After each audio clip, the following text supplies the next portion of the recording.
Fala galera, bem-vindos a mais um podcast Sem Fé Não Tem Graça. Estamos chegando ao final de uma temporada, né? Já é um informe aí para os nossos fãs, aqueles telespectadores assíduos. Na verdade, é Será final que do fala ano. Né? telespectadores para quem acompanha o podcast? Alguém Pois sabe é. essa informação? Eu acabei não Pesquisa e pesquisando, fala, né? utilizei. Eu acho que sim, né? Enfim, vamos utilizar assim. E hoje, para mais um episódio, esse episódio que traz bastante dúvida, né? Para a cabeça de muitas pessoas, que a gente vai falar sobre a volta de Jesus, né? É um tema que a gente ouve, pelo menos quem frequenta mais templos, independente da religião, assim, mas se é pentecostal ou não, protestante, presbiteriano, enfim, todos ouvem falar sobre a volta de Jesus. Desde quando a gente é introduzido na escola dominical, escola sabatina, enfim, né, de cada igreja, sempre fala, olha, nós estamos nos preparando para a volta de Jesus. E a gente ouve isso falar, e aí pessoas bem mais velhas já falam que estão aguardando a volta de Jesus. Só que é uma volta que, obviamente, ainda não aconteceu, não tem em si uma data, está registrada no livro da Bíblia, né? Nos escritos, é baseado nisso que se fala sobre a volta de Jesus. Mas, e aí, o que seria essa volta de Jesus? Qual que é a expectativa para quem aguarda? Tem uma data, não tem? Como que vai ser? Eu lembro de estar dirigindo alguma vez e ter um carro na minha frente. Momento Né? de introdução. Não era pra começar. Eu tinha me preparado pra isso e eu quase esqueci desse trecho, rapaz. Pode mexer no celular por 10 minutos. Vai lá. E tinha um carro na minha frente que o adesivo, era porque você adesivava bastante, né, para cobrir risco, era aquele risco, Essa é inédita, risco de carro ficar desgovernado, motivo arrebatamento secreto, né? O arrebatamento tava lá. Então alguns acreditam que vai ser assim, a volta de Jesus é um arrebatamento, ele vem, puxa e azar do carro, né? E azar que tem se atropelar alguém também. Enfim. E já tem outros que creem em modelos, vamos dizer assim, diferentes. Né? Como que é isso para vocês? Hoje eu vou começar com o Wesley. Oi, tudo bem? Prazer. Com o Rafa, que você nunca quer responder as coisas que eu pergunto, então eu fico chateado. Ele tá criando um bloqueio dessa parte, ninguém responde a primeira vez, né? Não, cara, assim, volta de Jesus é a promessa mais recorrente, eu acho, da Bíblia, né? O Antigo Testamento apontava para o Messias, que viria no tempo oportuno, e a gente já conversou um pouquinho sobre isso no passado. Sei lá quando que vai lá. Nenhum episódio. Sei lá qual a ordem que vai alguém sair. não teve tempo ainda. Que você controla Okay. e não nós. E após apontar para o Messias, aponta para a volta desse Messias, né? Tanto é que quando Jesus vai para a ascensão, né, de Cristo, que a gente chama, os anjos dizem que para os discípulos não ficarem chateados, que um dia aquele Jesus iria voltar novamente. E a pregação do evangelho, o cristianismo, vamos dizer assim como a gente conhece hoje, começa nesse espírito, pregando uma mensagem para o mundo de um Cristo que veio, nasceu, morreu, deu na vida eterna e que voltaria. Então essa é a mensagem que os apóstolos, que Paulo prega, que a gente cita tanto aqui. Tanto é que Paulo era um cara que tinha esperança que Jesus voltava. Pregava como alguém que esperava Jesus voltar nos dias dele, ou quando ele estivesse em vida. E a mensagem é divulgada assim. Tanto é que a Bíblia termina com o Evangelho de João, de Apocalipse ali, que basicamente é um evangelho assim, que fala um pouquinho sobre eventos finais, sobre o céu, que é um livro da Bíblia muito discutido, assim, às vezes nem tanto, um pouco mais complicado de se estudar, mas que também controverso, né, exatamente, no mundo religioso, mas que é um livro também que aponta muito para a segunda vinda de Cristo, Nova Jerusalém, os termos que ali estão escritos, né? Então, assim, a Bíblia começa com essa promessa, poxa, eu tenho pecado, mas Cristo vai trazer a solução para o pecado, e a materialização disso, a consumação dessa solução do pecado seria a segunda vinda de Cristo. Assim, eu acredito que 100% das pessoas que estudam a Bíblia creem. Agora, a maneira como será, se é um arrebatamento, se todo mundo vai ver, se vai um de cada vez, aí a gente tem diferentes crenças no mundo religioso, né? Mas assim, são atos, assim, a gente tiveram pessoas que presenciaram Cristo vivo aqui nessa terra. A gente crê nisso pela fé, poxa, a gente estuda isso, a gente acredita nisso. Mas a volta de Cristo, independente se você crê nela ou não, enfim, é uma coisa que, para mim, todos aqueles que esperaram um dia, que morreram com essa esperança, ou que estarão vivos quando ela acontecer, vão ver isso. Não é um ato de fé igual assim, sabe? Então a volta de Cristo ela vai se materializar para aqueles que estiverem vivos ou para aqueles que descansaram com essa esperança de um dia ver Cristo voltar. Mas eu acho que o mais emblemático disso tudo, ou mais significativo, é que a gente conversa muito aqui sobre, poxa, fazer o cristianismo fazer sentido na nossa vida diária, no nosso cotidiano, fazer isso de uma forma leve. A gente fala isso, entenda, daquilo que a gente controla, daquilo que a gente pode escolher fazer, uma maneira leve de levar isso, de viver esses princípios. Mas eu entendo a vinda de Cristo como se alguém crê de outra forma também, não é essa discussão aqui nesse momento, mas é mais como uma coisa assim, poxa, acabou tua jornada, acabou teu sofrimento, aqui está a recompensa por você ter escolhido viver da maneira que viveu, pelo sofrimento que talvez você não entendeu, pelas dúvidas que você não teve resposta, pelas coisas que você abriu mão por Cristo, porque às vezes a vida não vai ser confortável se a gente optar por ter princípios nessa vida, né? Talvez a gente não vai falar a língua da maioria, isso faz parte da jornada cristã também. Então eu vejo a vinda de Cristo muitas vezes como uma esperança mesmo, um descanso, assim, né? Eu não entendo, às vezes morte, descanso, não. Mas a vinda de Cristo vai ser um encerramento dessa jornada, porque se a gente contextualizar isso, o nosso mundo não é aqui, né? Se nós cremos numa pátria eterna, numa vida eterna, num mundo sem pecado. Então nós estamos aqui por um curto período de tempo, a gente já conversou sobre esse período de tempo também, uns mais, uns menos, mas a volta de Cristo seria a consumação disso, encerrou o mundo como a gente conhece. Agora vocês vão conhecer um mundo perfeito para o qual vocês foram criados um dia. Então a volta de Cristo nada mais é do que a materialização dessa esperança que a gente vive em função dela, muitas vezes, né? E isso também deve fazer parte do nosso cotidiano. E aí que está a dificuldade de inserir isso no cotidiano. Quem sabe seja uma coisa para a gente discutir. Sim. Porque é algo assim sobrenatural, algo que a gente nunca viu, algo que não faz parte da nossa realidade. Qual que é a nossa realidade? A gente é inserido nisso aqui. Esse período de tempo, morte, nascimento, bênção, desgraça, doença, cura, isso eu sei que eu não consigo resolver, sabe? Então nós estamos muito robotizados nisso aqui. É algo fora disso. Então essa é a grande dificuldade. Às vezes a gente começa a materializar, assim, ou colocar isso na nossa rotina, mais ou menos assim, eu perdi um ente querido, mas eu quero que um dia Cristo volte para que eu veja essa pessoa. Óbvio, não há problema nenhum nisso. Mas nós não devemos, assim, colocar não, mas eu preciso porque eu sofro muito aqui, eu não quero mais sofrer, eu perdi meu pai, minha mãe, sei lá, eu quero revê-los um dia. Problema algum, e o céu também vai ser para isso. Mas nós temos que colocar isso numa dimensão completamente fora, assim. Nós vamos entender ou nós vamos ter a resposta de Cristo, sabe? Assim, o vazio que existe em nós, o vazio que só Cristo pode preencher, será preenchido por ocasião da segunda vinda de Cristo. E junto com isso, várias outras coisas. Então vem no pacote, entendeu? Essas bênçãos que a gente tanto almeja. Mas elas não devem ser o principal objetivo nosso. Deve ser, sim, encontrar Cristo, que foi quem solucionou o problema todo desde o início, que a gente conversou na vez passada. Em relação à maneira como isso vai acontecer, a Bíblia também tem alguns textos, a gente pode conversar sobre eles também, a maneira como a gente acredita. Não é que tenha que ser igual a tua ou de quem assiste, enfim. Mas a Bíblia tem algumas informações em relação a isso, não com data, mas em relação a contexto, em relação a algumas coisas que o mundo estaria passando. A gente às vezes conversa sobre algumas coisas atuais que têm acontecido e tal, mas muitas coisas se repetem no mundo, né? A gente conversa aqui sobre fatos que a gente acha que são novos, mas estão lá desde a fundação do mundo, né? Então é muito complicado a gente ser extremista nesse ponto. Não, porque falta acontecer isso, não, porque você viu a guerra de lá, tem muita igreja que tem umas mensagens assim, né? Sim, você viu, isso, né? Para tentar... É o caça-clique do mundo evangélico, né? Pô, você viu a guerra lá na Ucrânia e Rússia? Não, isso aqui está em Apocalipse tal, porque se levantaria tal, que hoje é o fulano. E aí começa a tentar encaixar na Bíblia aquele contexto.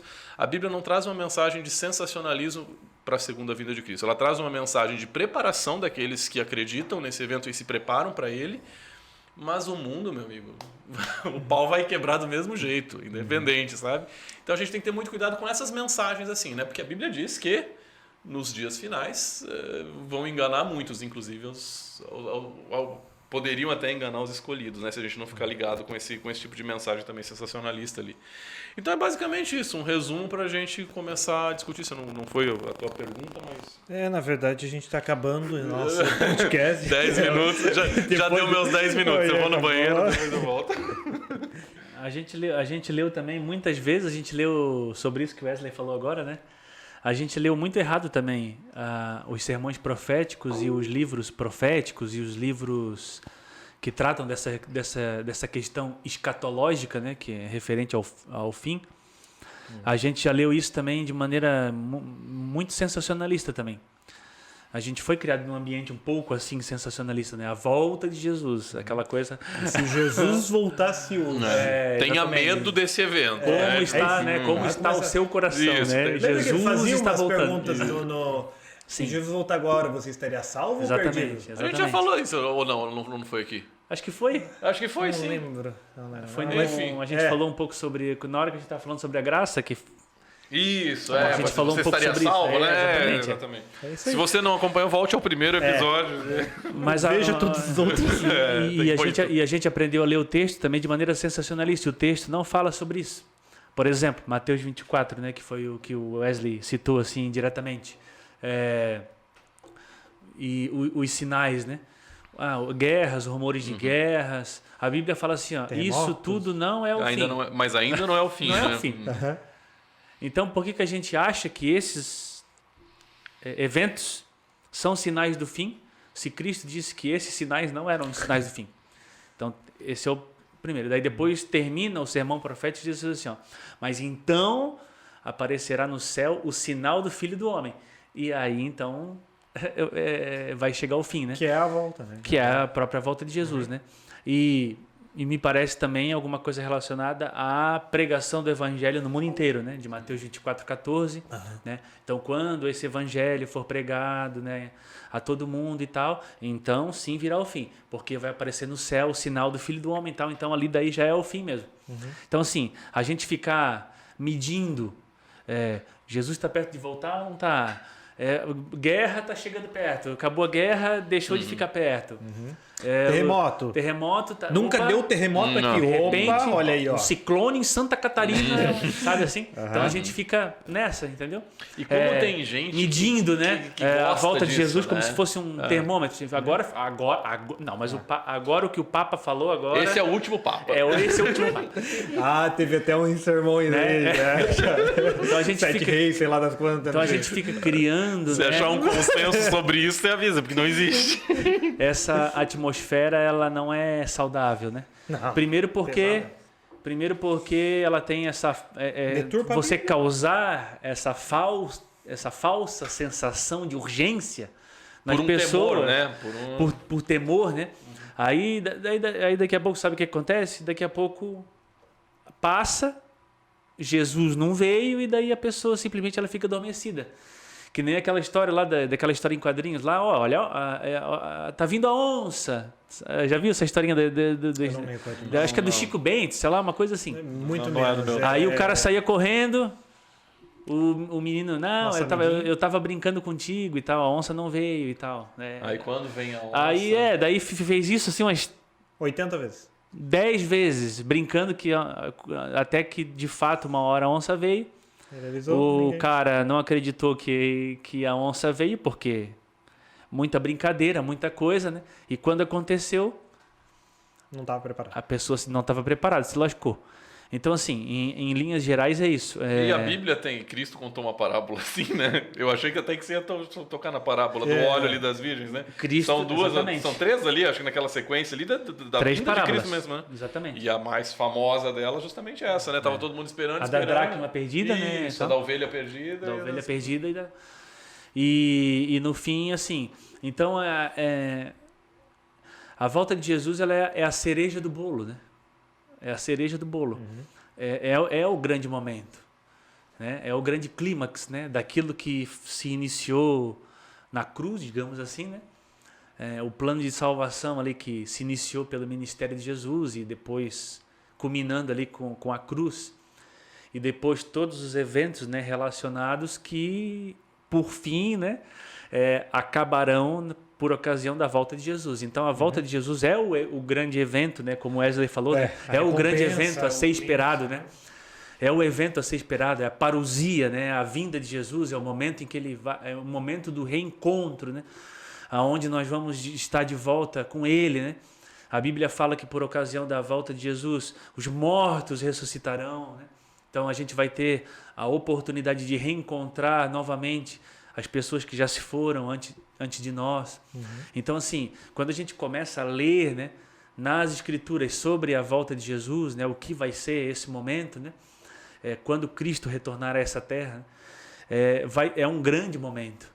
É um momento de alegria, é um momento de felicidade, né? É um momento que a gente tem que pensar nesse dia e ficar feliz. Né? Enoque, acho que é Gênesis capítulo 5, lá no começo. Eu vi o dia e fiquei feliz, ele disse. Porque pelo contato que ele tinha com Deus, né? De alguma maneira, eu acredito que Deus mostrou para ele o último dia. E ele falou assim, eu vi esse dia e eu fiquei feliz. Então, assim, se a gente leva para esse lado, sensacionalismo, cuidado, como está a sua vida, não sei o quê. É um dia de espanto, de medo, de temor, né? Meu Deus, fala na volta de Jesus, sabe assim? É condenação e não esperança. Eu gostei das duas palavras que vocês usaram, que é recompensa e clímax, né? Recompensa e clímax, e qualquer coisa que remeta a isso. Deixa eu só fazer uma correção, só para não ficar besteira. É a parábola das 10 virgens, em Mateus 25, logo depois do 25 e depois de 24. Olha aí, uma sequência lógica da Bíblia. Olha a Bíblia aí, ó. Mateus 24 trata dos sinais ali do filósofo. Isso. E aí entra que a data e hora ninguém sabe e tal, e Mateus 24 termina assim. Aí 25 começa com a parábola das 10 virgens, da hora ali que o noivo vem, que é usada essa comparação, e depois entra a parábola dos talentos, que é aquele, te dei 5, o que você fez? Enterrou, tal, não, tô aqui mais 5, essa parábola. E aí depois que Cristo faz esse sermão, aí entra no final, aí entra, acho que já julgamento, a prisão de Cristo, julgamento e tal, e entra a parte final de Mateus. Não tem... É isso mesmo. Então você vê que bem isso. Então você vê que a sequência do 25, do 24, desculpa, que é sobre sinais, é um 25. Que a galera que está mais ligada nos sinais, vamos dizer assim, perde a hora da chegada mesmo. E aí depois alguma mensagem tem. Depois vem a do semeador, que é a verdadeira preparação para a volta. Mas só que o capítulo 25 ele termina de maneira muito surpreendente, eu diria. Porque a gente sempre quando fala da volta de Jesus, a gente sempre traz essa questão escatológica, profética, apocalíptica, né? O ser humano gosta dessas coisas. Não, qualquer coisa que acontece, a gente está no fim dos dias. Tudo remete a isso. E também a Bíblia também traz isso. Vai ter esse momento, né? É um grande momento.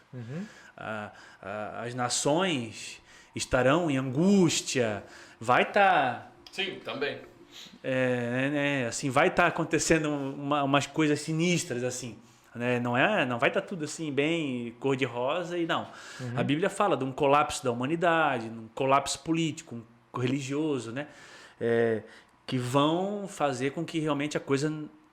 Daqui a alguns anos a coisa fique insustentável, fique complicada, fique ruim, fique insustentável, né? A Bíblia traz essas questões. E que aí entra a única solução, né? Que daí entra a única solução. Só que quando a gente fala sobre a volta de Jesus, a gente gosta de falar desses temas aí, só que a gente não puxa um assunto interessante aqui que Cristo colocou, que é o capítulo 25, que é a partir do verso 31. Eu tive fome, né? Exatamente. Que daí é o capítulo 31 que fala assim, quando o Filho do Homem vier em sua glória, isso aqui é próprio Cristo falando. Então, né? Eu acho que é um pouco importante. Então, assim, quando... porque foi... Não sei quem falou. Timothy Keller não é. Não é Timothy Keller, nem C.S. Lewis, é o próprio Cristo, né? Ok. Então, assim, quando o Filho do Homem vier em sua glória com todos os seus anjos, assentar-se-á em seu trono na glória celestial. Todas as nações serão reunidas diante dele e ele separará umas das outras como o pastor separa as ovelhas dos bodes. E colocará as ovelhas à sua direita, os bodes à sua esquerda. E então o rei dirá àqueles que estiverem à sua esquerda, né? Vinde, benditos de meu Pai, recebam como herança o reino que foi preparado desde a criação do mundo. Por que vocês vão receber o reino? Porque eu tive fome e vocês me deram de comer. Tive sede e vocês me deram de beber. Fui estrangeiro, vocês me acolheram. Necessitei de roupas e vocês me vestiram. Estive enfermo, vocês cuidaram de mim. Estive preso e vocês me visitaram. Então os justos responderão: Senhor, quando que nós te vimos com fome, que nós te demos de beber, de comer, que te vestimos e tal, né? E o rei então responderá: digo-lhes a verdade, o que vocês fizeram a um desses meus menores irmãos, é como se vocês tivessem feito a mim. E daí, para terminar, né, ele diz aos que estiverem à sua esquerda, né? Apartem-se de mim, malditos, para o fogo eterno preparado para o diabo e os seus anjos. Porque eu tive fome, vocês não me deram de comer, não me vestiram, né? Não cuidaram das viúvas, dos estrangeiros, necessitei de roupas e vocês não estavam nem aí, né? Estive enfermo, preso, vocês não me visitaram. E eles também perguntaram, né? Senhor, quando, né, que aconteceram essas coisas e nós não fizemos nada disso? Ora, quando alguns desses mais pequeninos vocês deixaram de fazer, então é como se vocês tivessem deixado de fazer a mim. E estes então irão para o castigo eterno e os justos irão para a vida eterna. Então olha só, cara, que coisa, né? É extremamente interessante porque aqui está o caminho. Andai por ele. que traça se eu algum dia quero chegar nesse lugar. E esse caminho passa pelo caminho do amor, da misericórdia, de eu amar o meu irmão, de eu, aquela coisa de andar a segunda milha, de eu me dar em favor daqueles que precisam, eu ser aquela coisa que Cristo falou, né? De ser sal da terra, de ser luz do mundo, né? De realmente fazer a diferença no local onde eu estou inserido, de maneira que a minha presença... A gente falou, né, quando a gente falou de igreja, assim, será que... Foi tu que fez essa pergunta, né? Será que a igreja que eu frequento, se ela for retirada dali daquele lugar, será que ela vai fazer falta?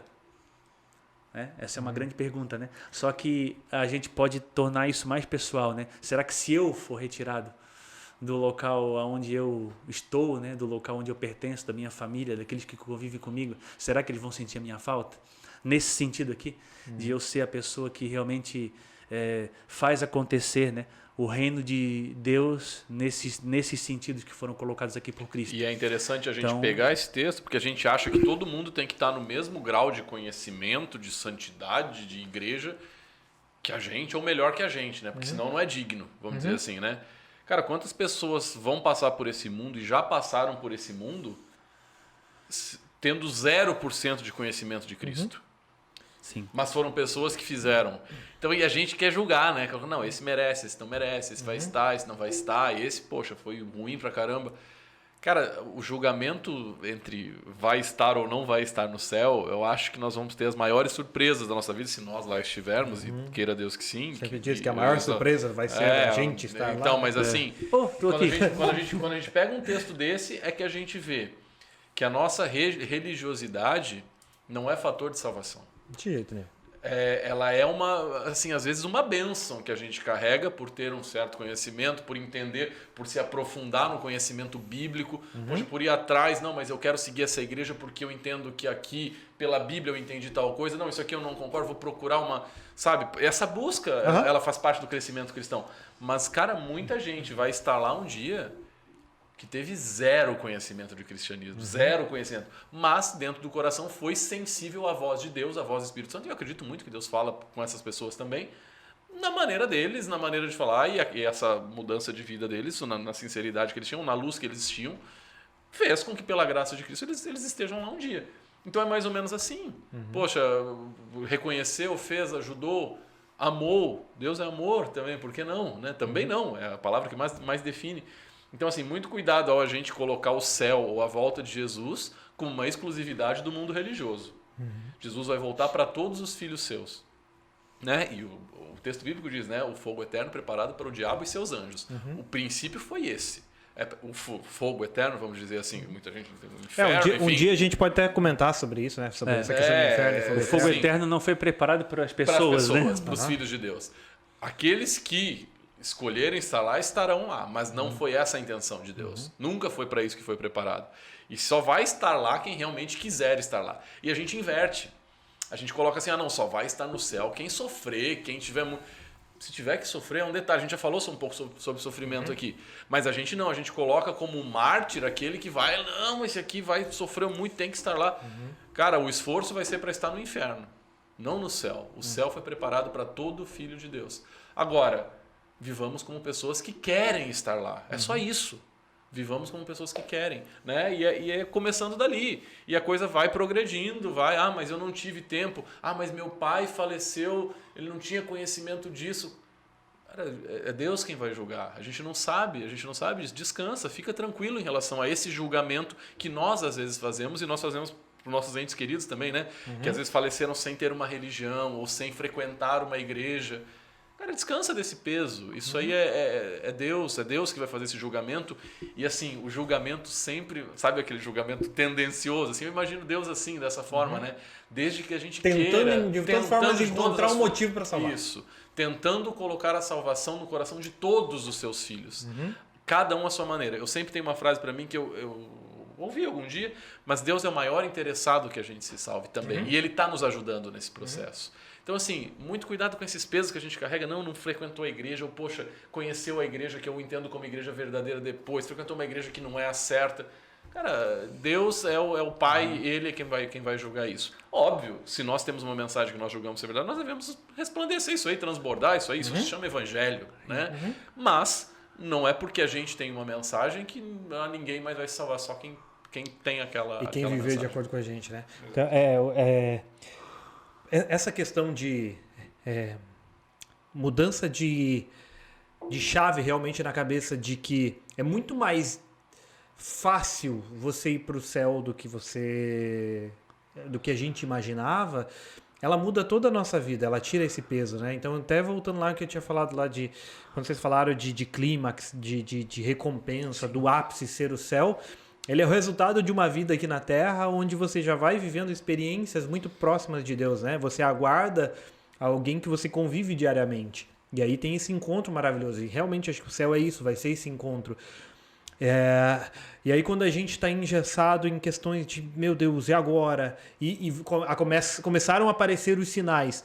A gente atua muito mais, as nossas reações, as nossas ações, o nosso jeito, o nosso sentimento, eles são muito mais de um medo do inferno do que uma esperança e uma expectativa para viver o céu, né? Então, é que a gente tem um medo daquilo que a gente não controla.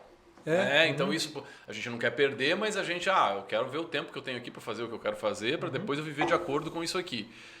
Cara, e mal a gente sabe que a gente pensa assim, não, é um evento que vai ser daqui a 100 anos, vamos supor, se na nossa cabeça. Não, tem muita coisa para acontecer, o mundo está muito estabilizado e tal. Eu não penso isso como um evento atual para minha geração. Cara, quanto tempo nós temos? Eu penso assim, eu falo isso várias vezes. Quanto tempo de vida nós temos? 100 anos? Não temos mais. Ninguém que está nascido hoje tem 100 anos de vida praticamente. Então, cara, a vinda de Cristo para nós, ou o encerramento das oportunidades que a gente vai ter nessa vida de aceitar Cristo, vai se dar para muitos, acredito que talvez para a maioria dos que estão vivos hoje, no tempo de vida. Então é 20 anos, 10 anos, 5 anos, eu não sei.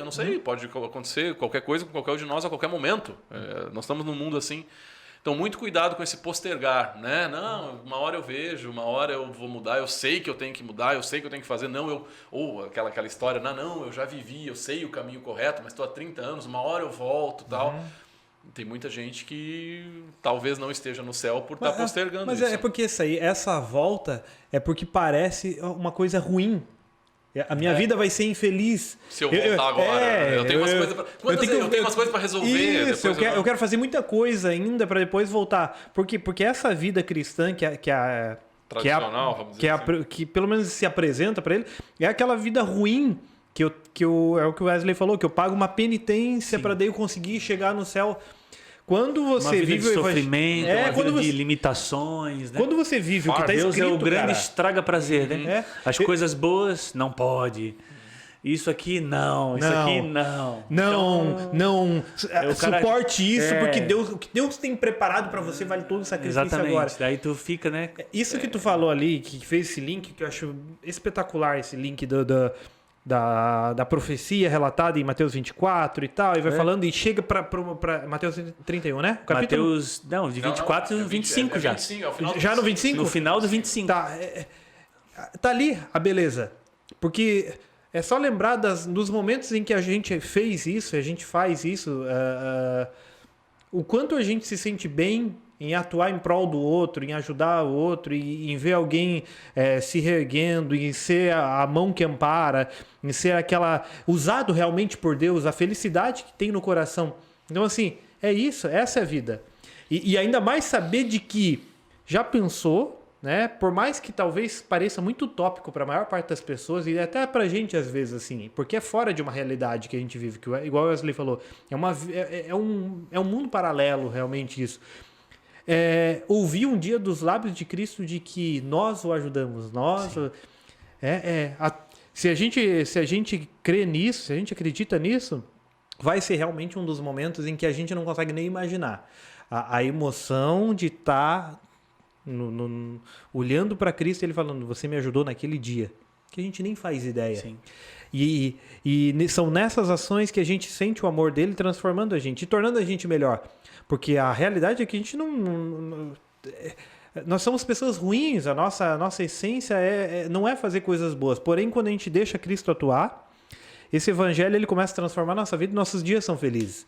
Então, esse clímax, essa recompensa é o resultado de uma vida com ele e que foi uma vida feliz. Sim. É o resultado de uma vida feliz, uma vida com Deus. Então, foge daquela questão de, não, eu vou viver, mas quando aparecerem os sinais, aí eu volto para a igreja. E como se a igreja salvasse, né? Mas eu volto para os caminhos.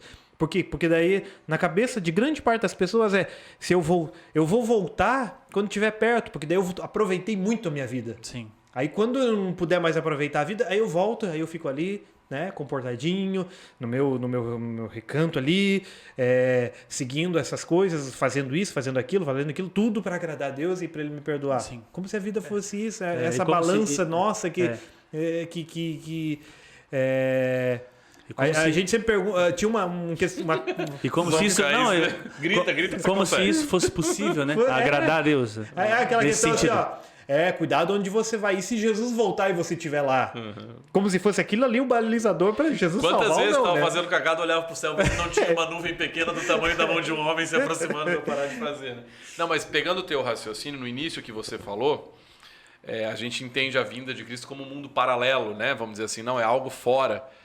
Cara, a gente tem que colocar na nossa cabeça que o paralelo ou fora da realidade, a gente está vivendo agora. A realidade é para aquilo que a gente foi criado. E é difícil da gente colocar isso na cabeça. Porque assim, a gente tem que entender que o nosso lugar não é aqui, mas a gente tem que ser pessoas... Som. Vamos cortar e vamos arrumar. Vamos começar de novo. Mas a gente tem que ser pessoas de uma vida cristã completa também quando a gente vive aqui. Porque é um pouquinho desse texto de Mateus 25, é um pouquinho do levar a mensagem ao mundo, de aliviar o sofrimento do nosso próximo. Essa é a nossa função aqui. Mas nós temos que viver aqui como forasteiros, para que a gente possa encaixar nossa realidade numa realidade eterna. Porque se a gente começa a se apegar muito aqui, meu amigo, não vai fazer falta nem... É aí que entra o raciocínio que a gente estava falando. Por quê? Porque na cabeça da maioria, ou às vezes da nossa, o fardo o problema é viver uma vida de acordo com aquilo que Cristo pede.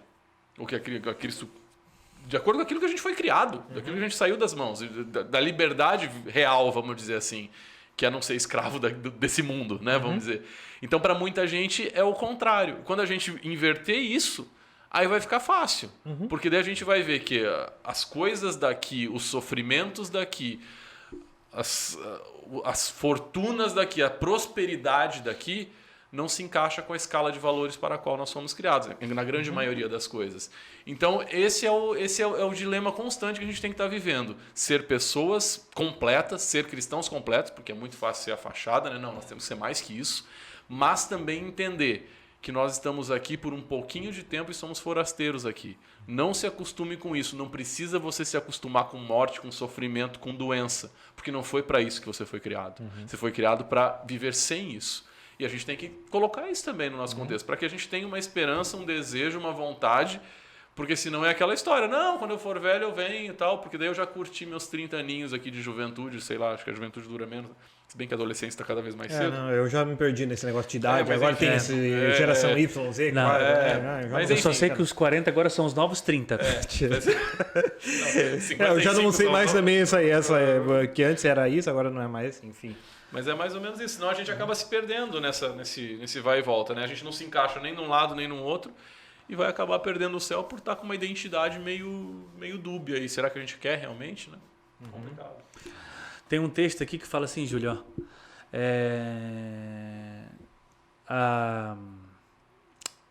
Albert Einstein? Não. Tu quer que eu leia um outro aqui? Lewis. Tu quer que volte para a introdução não. ali? Ele tem Cristianismo a verdade da justificação pela fé expõe esta ignorância radical. Ela proclama que a lei de Deus é tão estrita em suas exigências que somente a obediência daquele que foi preenchido com a plenitude da divindade, corporalmente, poderia satisfazer a sua justiça em nosso favor. À luz da inestimável obediência de Jesus Cristo, que Ele deu, né? Em nosso favor. O melhor que poderíamos oferecer à lei seria, como Lutero disse, restolho e palha podre.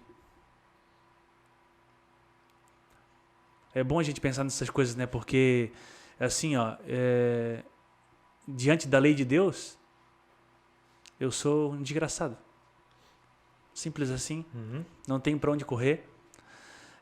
O Lutero foi grossinho aqui, né? Restolho e palha podre. Eu achei ele... Porque Lutero, ele era assim, né? A gente fala bastante de Lutero, mas quando tu vai estudar sobre Lutero, ele era bem Talvez loucão. ele estivesse assim. bêbado quando Ele fazia Lutero fazia umas charges, desenhos assim, debochando dos papas e colocava nas portas. Tipo aquele do francês lá que Tipo deu, do francês lá, o Charles Hebdo. Isso, ele deu um probleminha naquela época. Explodiram muita gente por menos. O Lutero tinha esse perfil assim. Então, restolho e palha podre. Então, assim, nós não temos nada que oferecer. Quem sou eu que acho que posso aqui sim colocar a lei de Deus diante da minha vida e dizer assim, não, eu vou seguir isso aqui agora de maneira que eu esteja apto para entrar nos arcos celestiais. Isso daí assim, é a maior loucura que o ser humano ele pode entrar, né? Ele vai entrar por um caminho que é a loucura da loucura. A Bíblia não traz isso para nós. A Bíblia traz que veio um substituto e que teve que fazer esse trabalho em nosso favor, né? E por causa das suas pisaduras nós fomos sarados. Então essa coisa assim de a gente olhando para um contexto em que Jesus está perto de voltar e eu tenho que me preparar e eu tenho que isso, eu tenho que aquilo, eu tenho que viver desse jeito, tenho que fazer assim, isso daí na verdade só me coloca numa situação de desespero. Pelo menos para mim, né? Como eu vejo. Sim. Que é o mesmo raciocínio dos sinais ali que a gente estava falando. Eu me vejo, se cada coisa que aparece diante de mim, que eu tenho que fazer, que eu tenho que ir, que eu tenho que voltar, que eu tenho que agir, isso cada vez vai me deixando mais desesperado. Porque eu tenho que ficar compensando pecado, né? Entendeu? Então, é muito complicado isso. Voltando àquele assunto, né? Nós temos que... ler as Escrituras, entender essa mensagem maravilhosa, né, da graça de Deus. A gente já falou sobre isso, né, que um dia nos atingiu.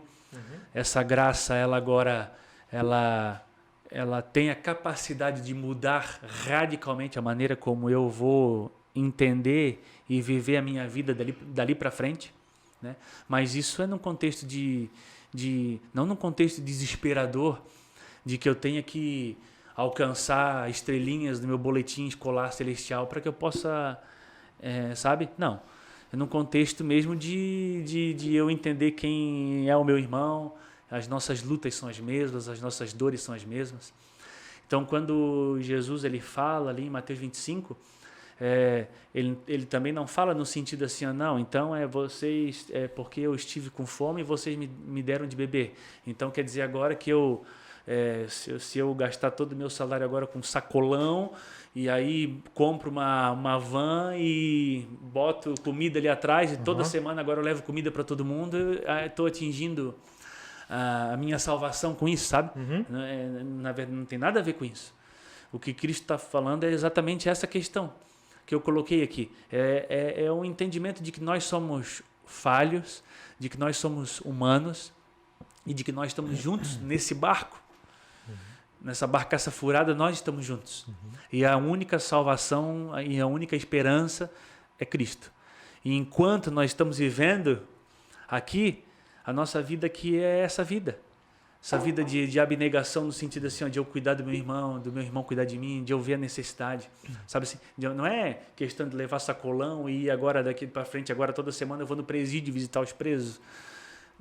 Não é nesse sentido que Jesus está falando. Jesus está colocando uma outra situação, que é uma situação realmente do meu entendimento dentro de uma sociedade que precisa de mim, né? No sentido de que eu também preciso dessa sociedade, e daí a gente se ajuda mutuamente. E a gente como cristão que recebeu essa mensagem, eu agora me transformo numa espécie de um agente de mudança, no sentido de que eu transformo a vida daqueles que estão perto de mim para melhor. E o que tiver ao meu alcance eu faço, e vamos lá, dar força para um, dar força para outro, né? Às vezes você se encontra numa situação assim que você pode ajudar uma família, pode dar um emprego para uma pessoa daquela família, ser um agente de mudança para transformar, para ver. Está vendo uma família passando necessidade, vai lá, né? Paga uma conta de luz, paga uma coisa, ajuda aqui, ajuda ali, para que a coisa vá acontecendo, né? E a gente ser esse agente de mudança. Cristo era isso, né? Cristo era esse ele fazia esse trabalho, essa coisa assim, diante das pessoas, né? Por causa da mensagem que ele tinha, que era uma mensagem de esperança, né? E essa mensagem ela é repetida várias vezes em atitudes diferentes, e uma dessas atitudes é ajudar ao próximo, que o texto de Mateus 25 traz, mas o princípio por trás disso é um só. Cristo estava tentando ensinar para o povo que era realmente o reino de Deus. É botar o ego para baixo, e quanto menos a gente falar por nós mesmos e mais por Cristo, melhor. Ele fez isso com o jovem rico, ele fez isso com Nicodemos, explicando o processo da salvação. Olha, você tem que nascer de novo. Nicodemos entendeu, mas como? Um velho? Não, é mudança. Jovem rico, mas isso eu já faço. Pô, eu já guardo, eu já dou dízimo, já dou tanta coisa que metade aqui não faz. O que Cristo pediu dele? Não, agora você vai e vende tudo que você tem. Ele pediria isso de alguém em sã consciência? Não precisa você fazer isso. Quer dizer, talvez precise. Mas não precisa, não é a regra. No caso dele, precisaria. Não é a regra, não existe um mandamento. Mas dele precisava. Por quê? Porque era o que estava impedindo ele de deixar. Agora vai ter pessoas que, ao contrário, que vão usar o dinheiro ou as posses, que a gente já citou aqui, quantas pessoas têm essa possibilidade de fazer a diferença aqui nesse mundo e para o reino de Deus usando as suas posses. Então, assim, o que Cristo traz com essas mensagens não é o simplório de, não, agora eu vou ter que fazer só isso. E vou focar no sacolão, vou focar no... Não é uma coisa por um fim em si próprio. Vamos dizer assim, uma mudança de caráter e personalidade que Cristo está tentando operar na gente.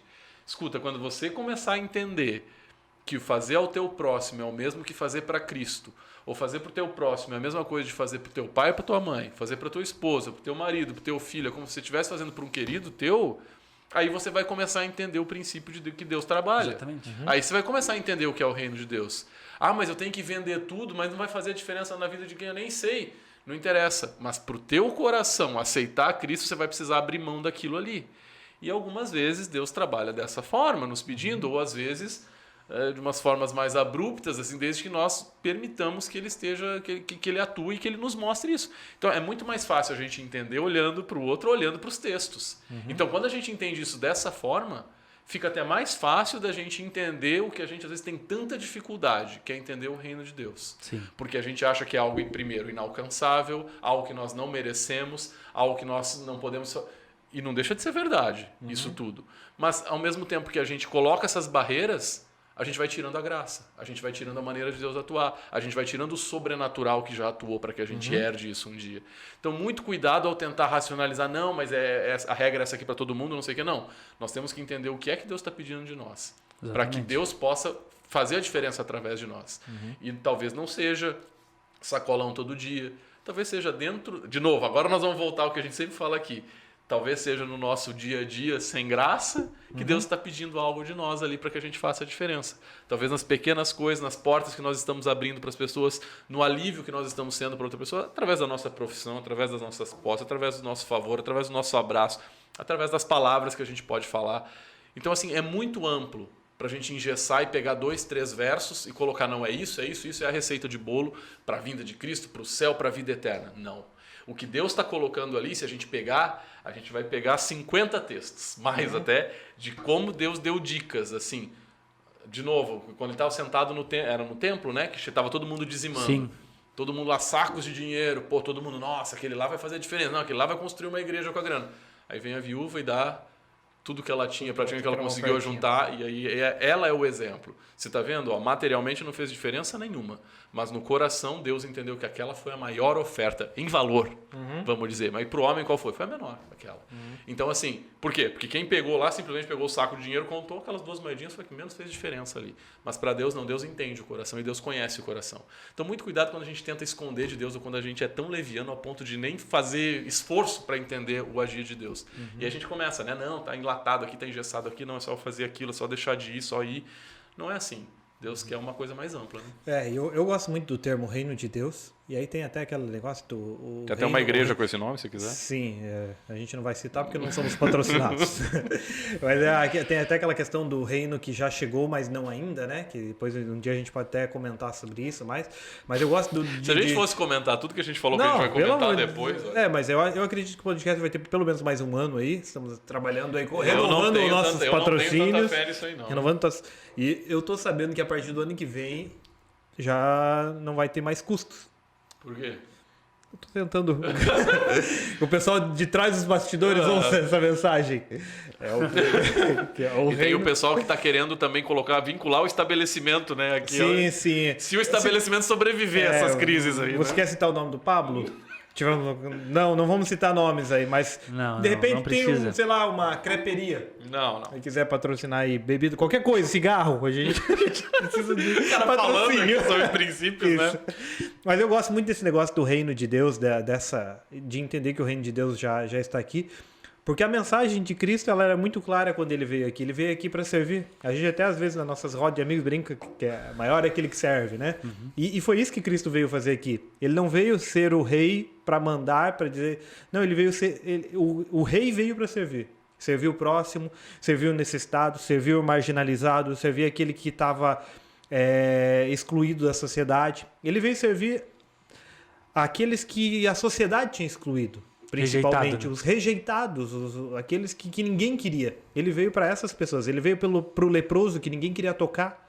Ele veio para a mulher adúltera que as pessoas queriam apedrejar. Ele veio pro samaritano, que era o pior dos seres na visão dos fariseus. Então, assim, ele veio para servir essas pessoas. E a mensagem que ele deixou é essa também pra gente. Nós estamos aqui para servir o nosso próximo.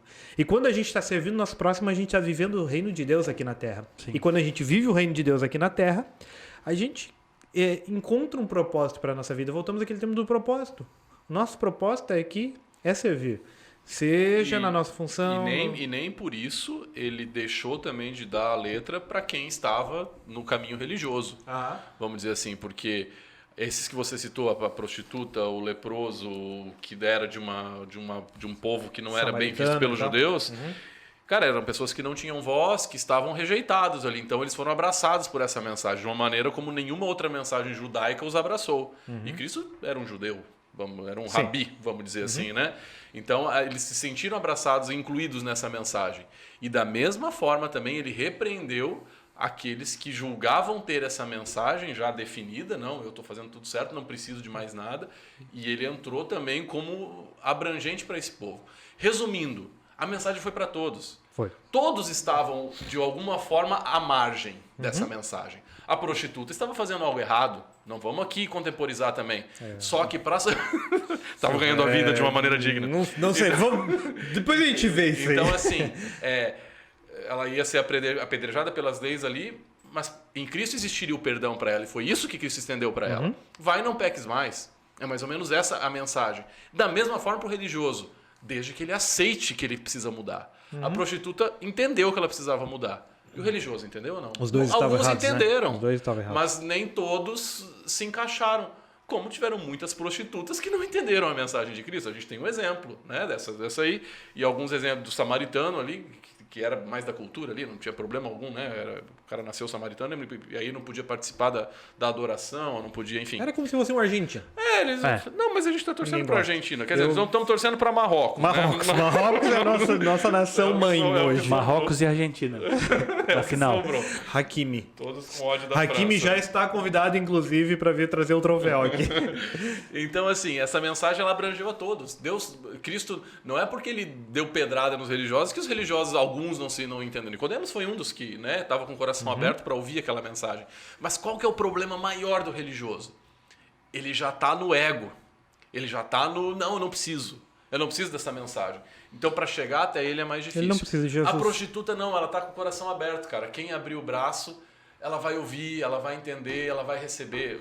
Entenda a prostituta como uma metáfora ali nessa história toda. Sim. Então, essa pessoa está sedenta por algo. Então, ela é muito mais fácil. Agora, muito cuidado para a gente não fazer o papel do religioso. Não, eu não preciso de nada, eu não preciso de Cristo, eu já entendi, eu já aceitei, já estou santo faz 30 anos aqui, não mexe comigo. Cristo veio para dizer, peraí, por fora vocês estão muito bonitinhos, mas eu estou vendo o interior de vocês. Então, a gente tem que entender que essa mensagem ela foi muito abrangente. Ela não pega só um lado do pecado visível, que precisa ser abandonado e mudado, e nem o lado daquele que se acha santo e acha que não precisa de Cristo. Talvez esse seja o mais difícil de atingir. Para Cristo era, porque ele atingiu muito fácil essa galera aqui e abraçou essa galera. Os seguidores dele eram essa galera aqui. E os religiosos só ficavam tentando buscar alguma coisa. Não, eu preciso achar, tanto é que quem prendeu e quem matou a Cristo foram os romanos, mas por intermédio dos religiosos que ficaram ali atiçando, né? Então, assim, essa mensagem ela é abrangente para todos os lados, desde que a gente aceite. O que muda? A mensagem é a mesma. O que muda vai ser a aceitação de um ou não, né? Agora, como diz Paulo, né? Agora a coroa da justiça me está guardada. Não só a mim, mas a todos aqueles.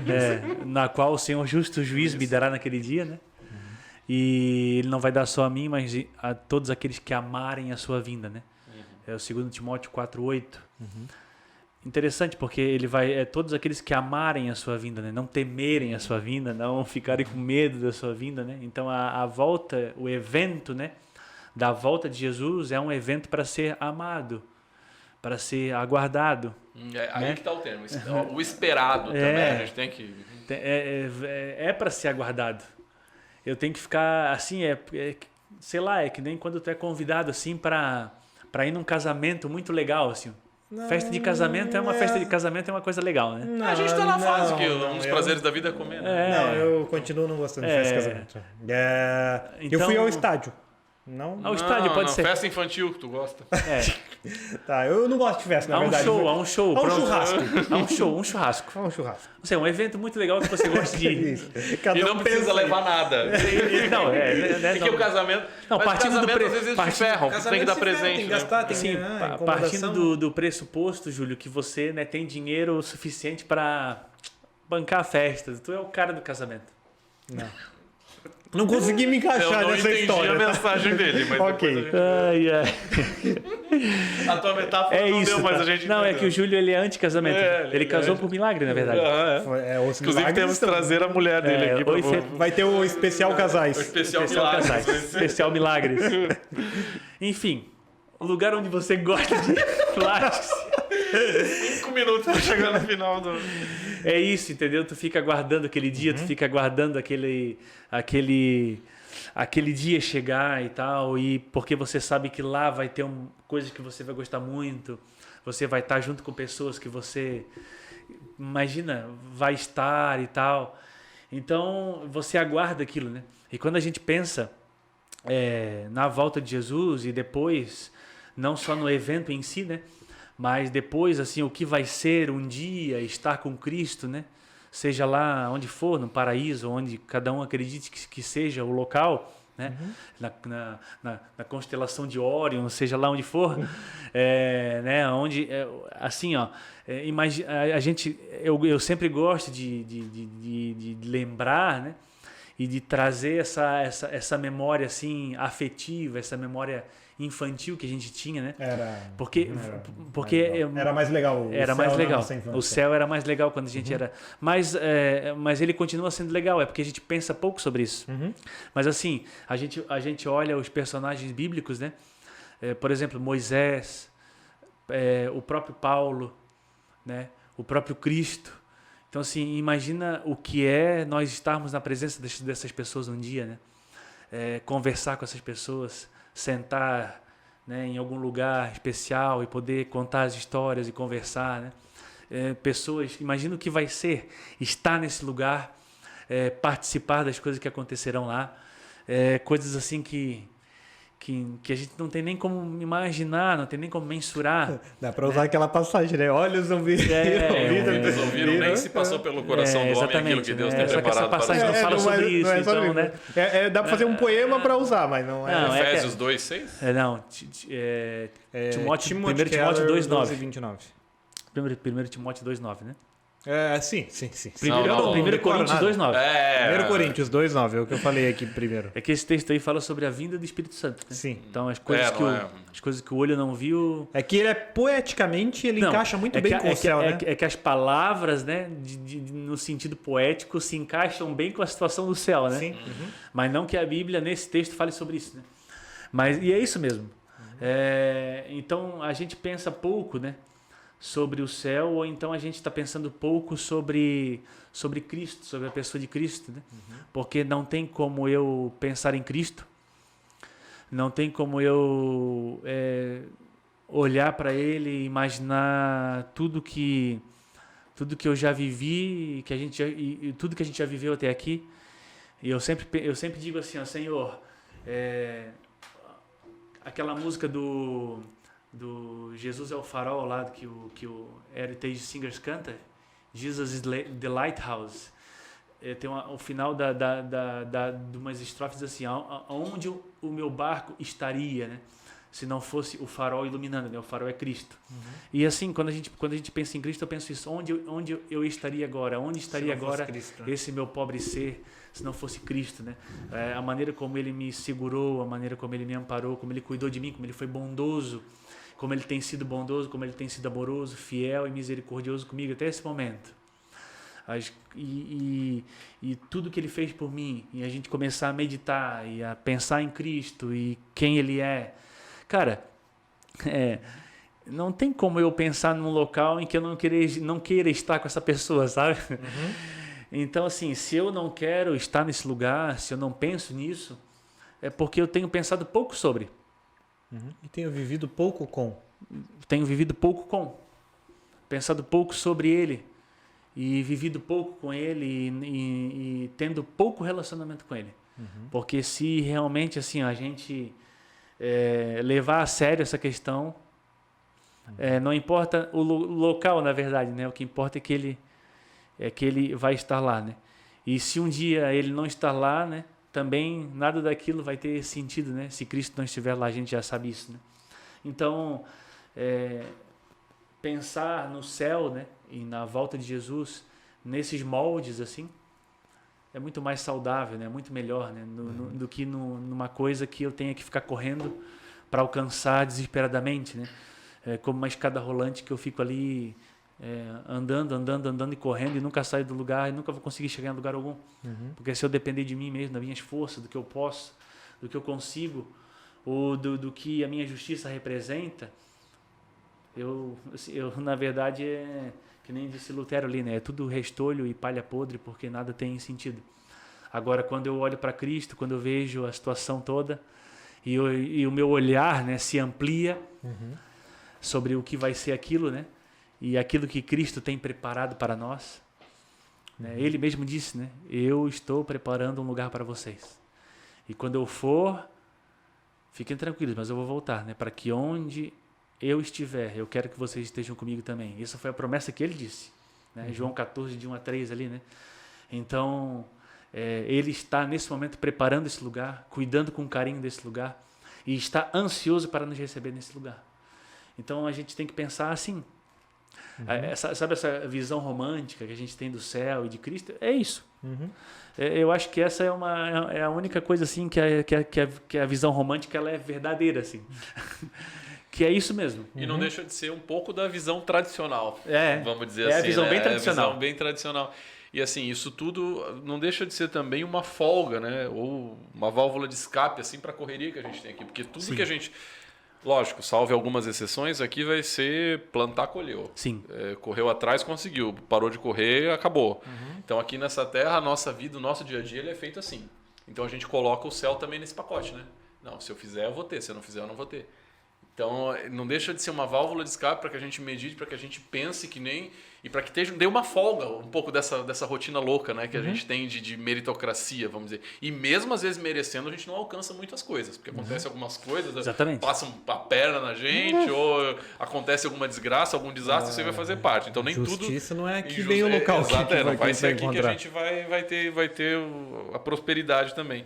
Então é muito legal a gente ter esse porto seguro, assim, não para ser louco fora da casinha.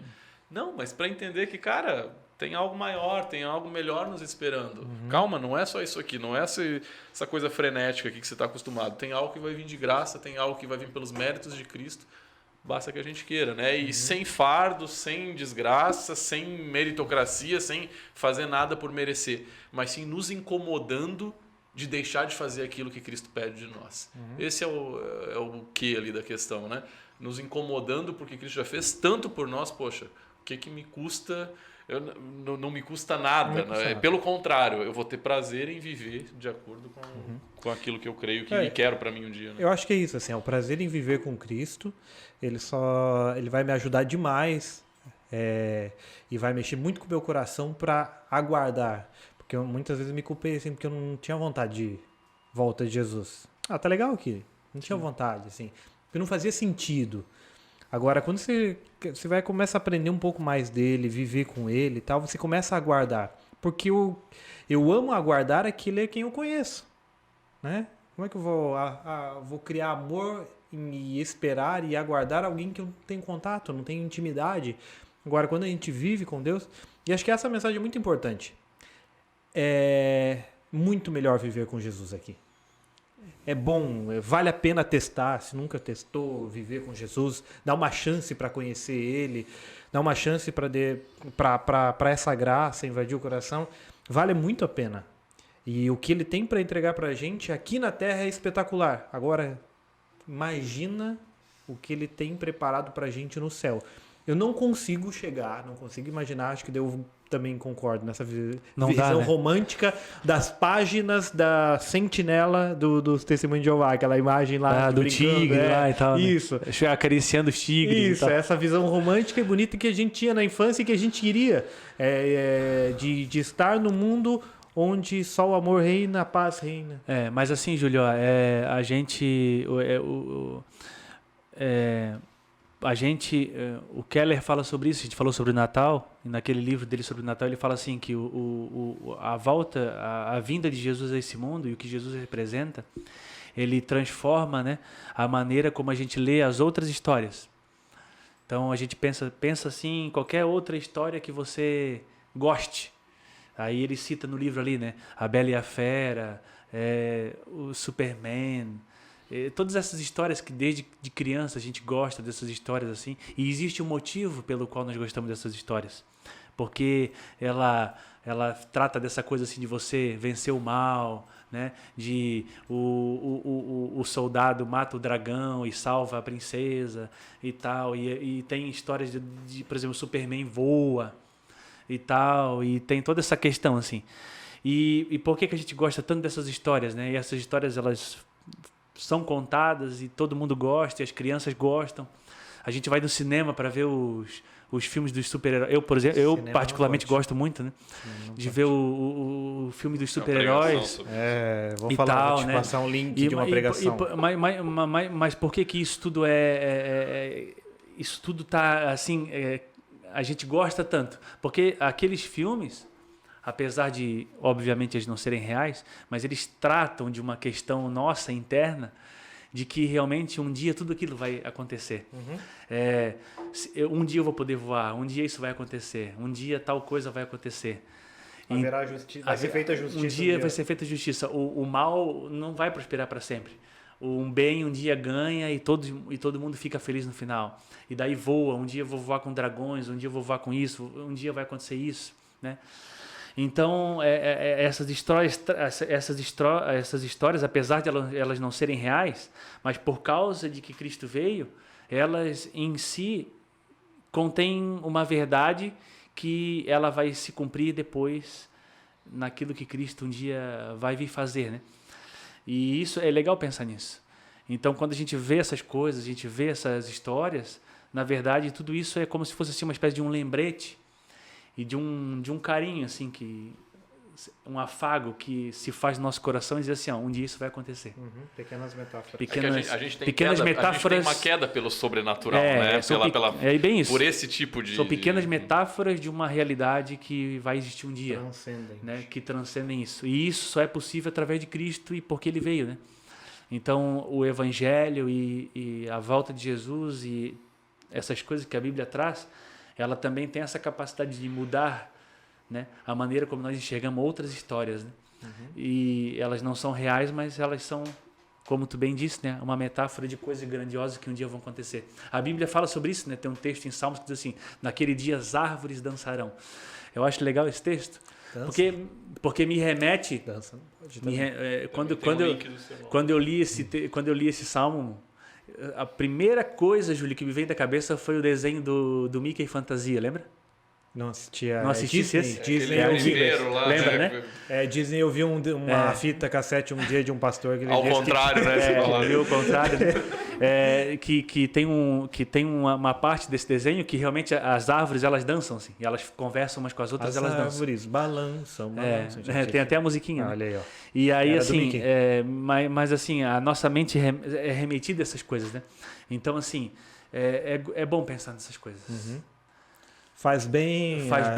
Faz bem ao coração. Faz bem ao coração. Reacende a esperança na Cristo, gente e nos aproxima Cristo, não foi à toa que Cristo deixou relatadas essas coisas lá para ser realmente um consolo para nós, porque ele sabia que, né, o período que nós viveríamos aqui são tempos difíceis, seriam tempos difíceis, mas essa esperança acalenta o nosso coração, né?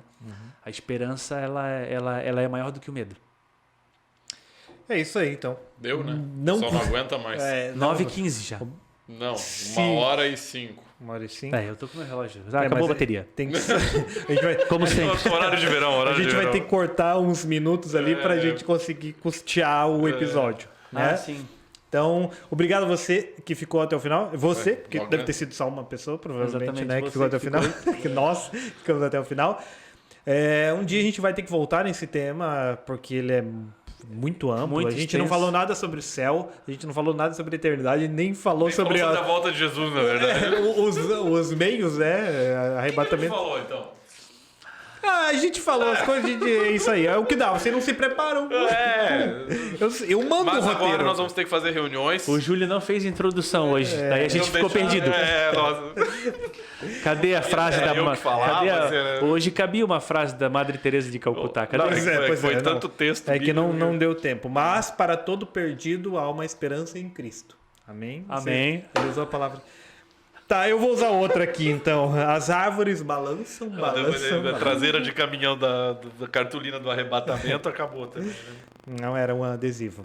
Obrigado a você. Até a próxima, no nosso próximo episódio.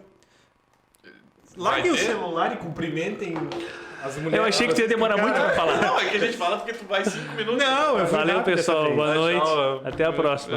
Passar bem. Vai ter outro? Ano que vem. Fica a pergunta. Deu, né? Acabou? Tinha 3 ótimas perguntas aqui, ó.